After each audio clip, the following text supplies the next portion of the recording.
It was a great honor because Tim and I are really journalists. We've been working in war zones for years, decades actually, and this was our first attempt at making a film. And the idea that it was received the way it was is just really, I mean, I was literally speechless when I found out. No, it's fantastic. I mean, to have the film be shown here, it was a great honor. And in the Eccles, it's a big theater, and apparently, people have said it's the largest crowd for a documentary they've ever seen.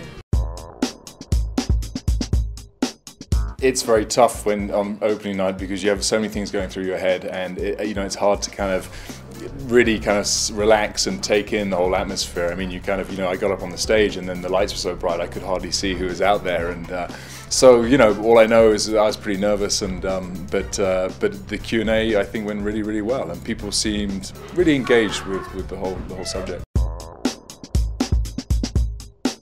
The Q&As have sort of blended together a little bit, but I mean, in general, people seem very curious about our experience there, because we're not soldiers, and we essentially had to function like soldiers in a military environment, and people wanted to know, were we accepted into the platoon? Were we scared? How did we do the filming in combat, or even also when it was really boring? Like, how do you work in that environment too? And that seemed to be one of the things people were really curious about. There was a real difference between the way they allowed themselves to speak and even think in combat while they were deployed, and then later we interviewed the soldiers 3 months later in Italy at their base in Vicenza. And at that point the deployment was over, and they were actually able to talk about and frankly experience emotions that had been bottled up while they were fighting, and fear was one of those emotions. And we got into some very profound conversations about it, but it didn't happen necessarily out there. I don't think they could afford to let it happen. Absolutely. I mean, the interesting thing was Sebastian and I are war reporters. We've done it for many years, and I guess at the beginning when I started working, I had an agenda with my work, and now I think after many years, I just want to make as honest a film as possible. And in some ways, we set out to make a non-political film because we believe that whatever your politics, whether you're right wing or left wing, you agree with war, you don't agree with the war. At the end of the day, the soldiers' experience, that we're trying to bring by showing this very visceral war film of exactly what they go through. We just feel that people here in the US need to understand that, digest it, and kind of honor it, because at the end of the day, these people are out there fighting on behalf of this country. Tim and I did a total of 10 trips between the two of us. The trips lasted up to a month, so we spent a lot of time out there.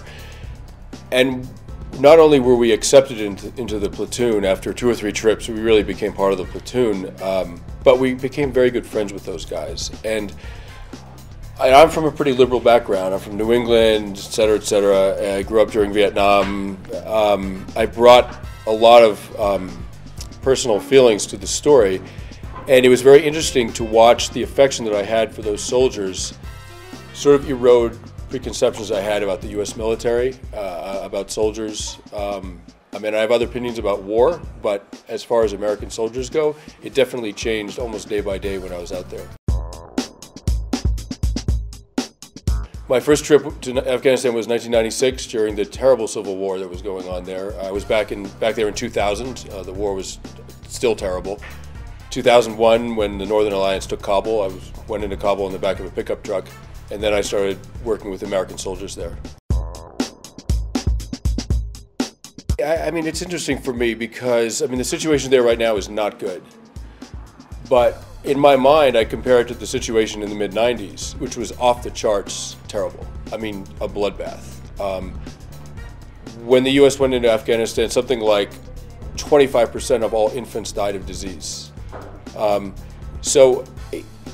In 2001, I was getting hugged on the streets of Kabul because I was American, and the Afghans were so relieved that the international community was stepping in to end their agony, basically. And one of the very sad things for me was to watch the disenchantment, all the mistakes that were made in the early years and continue to be made in the war, the disenchantment, and then the outright resentment by these same Afghans towards the U.S., towards NATO. That to me was really a very, very sad thing. Sebastian and I first went to Afghanistan, to the Korangal Valley as part of an assignment for Vanity Fair. We're both contributors there. I'm the photographer, he's the writer. And when I first went there, I thought, you know, we're going to walk around and be shot at a little and talk to village elders, and it'd be pretty calm. And remember in those days that the focus was firmly on Iraq. Well, when we got there, you know, it's like 20% of all combat, 80% of all combat in Afghanistan was taking place in the Korangal Valley, a 6-mile-long valley. 70% of American bombs were being dropped there. There was a huge amount of combat, and we were shocked. And then we found this amazing kind of platoon who were just really interesting and very open to us being there, and we just thought this is a great story. Now the US sets up a system, an embed system, where physically you can go and stay with soldiers, but that doesn't mean you're emotionally embedded. And like good journalists, like documentary makers, we want to be emotionally embedded with them. And so we started going back. We spent, you know, 5 months each in total there, and you know, became part of the platoon. And they just opened up to us. And every trip we went back, it was just, it got that openness, and that the depths at which we could tell the story just got deeper and deeper. So we were kind of compelled to do it. We had a fine cut, and we brought the soldiers who are in the U.S.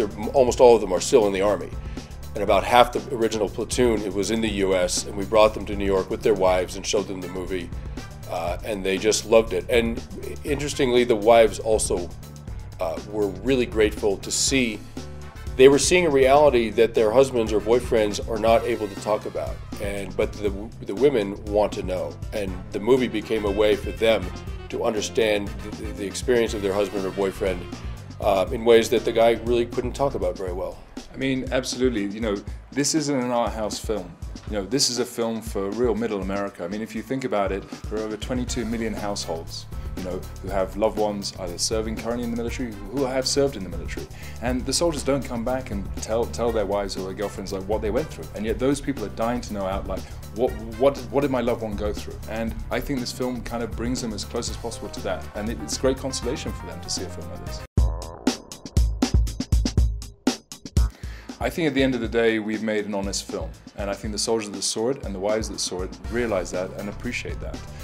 In some ways, the film isn't a comfortable thing for them to watch, but they appreciate that we're showing both the good and the bad. I mean, we've both been covering wars for a long time, and there is always that issue that war is horrible, but it's also just about the most intense thing you're probably going to experience. And that intensity itself is addictive. And I think anyone who's in a situation like that comes home to a more stable life and you miss something. And journalists go through it all the time. One of the things that also sort of like struck me is that it was the first time I'd really bonded with people that I was in the story that I was covering. And so I would come home between trips and really worry about those guys.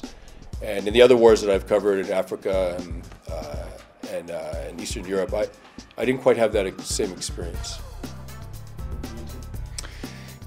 It's always tough to come back from a situation where you suddenly switch off the adrenaline, and you know, and it's hard. I come back to New York after September 2008. You know, covering Afghanistan, and you know, you're hyper vigilant. You're used to that rush, and suddenly it's finished. And that need, you know, but as Sebastian says, over the years we've learned to deal with that. And what was interesting was seeing young soldiers who, for many of them, some of them was their first combat tour, and they hadn't understood that, and they hadn't dealt with that. And we saw the change happen in them, and it was disturbing.